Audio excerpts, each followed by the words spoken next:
Nata e 19 e spektaklit Ferma VIP në ekranin e Vision Plus solli gjithçka që e bën këtë format kaq të ndjekur. Emocione të forta, debate, surpriza prekse dhe një eliminim që ndryshon dinamikën e lojës. Fermerët më pak të votuar janë 11 konkurrentët në nominim kanë qenë ankthi gjatë kësaj jave. Nga votat e publikut rezultuan më pak të preferuarit Klevisa, Indri dhe Kostana, të cilët u përballen në një sfidë vendimtare për të siguruar qëndrimin në ferm. Ishte Kostana ajo që arriti të triumfoj, duke siguruar shpëtimin dhe duke lënë përballë njëri tjetrit në televotim Klevisën dhe Indrin. Dhe në këto qaste, unë do të deklaroj zyrtarisht të hapur televotimin për Indrin dhe Klevisën.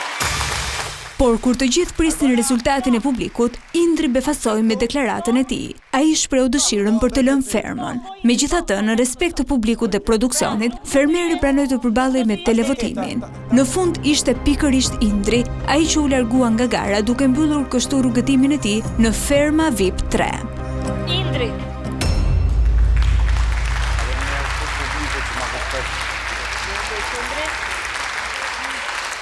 Paralelisht me emocionet e eliminimit, një nga temat më të diskutuara të javës u rikthye në qendër të vëmendjes gjatë prajmit. Një moment mes Zhakut dhe Ilirit, i cili nisi si shaka në oborin e fermës, u shndërrua në një debat të fortë. Unë se preka fare, ai më preku mua që më shtyru. Ai më ofendoi mua, tash ti ju. Unë se kuptoj si ishin një gjëra aty. Gjatë prajmit nuk munguan as aludimet për marrëdhëniet brenda fermës. Zhaku dhe Sara hodhën dyshime për një afrim mes Sonit dhe Ilirit, duke ngritur hipoteza për një tërheqje që sipas tyre ekziston mes dy fermerëve. Edhe pse Sara u shpreh se nga ana e Ilirit gjithçka duket më shumë si strategji loje se sa ndjenjë, diskutimi ndezi menjëherë reagime dhe komente në studio. Nuk mund të bëj aleancë, për shembull, Soni dhe Iliri nuk mund të jenë domethënë miq të mirë dhe ajo për shembull të kërkojë të dojë një aleat të fortë. Mes gjithë tensioneve, spektakli rezervoi edhe momente emocionuese. Aktori Romir Zalla, një prej konkurrentëve që nga dita e parë e aventurës, u surprizua nga fëmijët e tij. Fillimisht ishte vajza e më pas djali ata që i dhuruan momente të paharrueshme aktorit.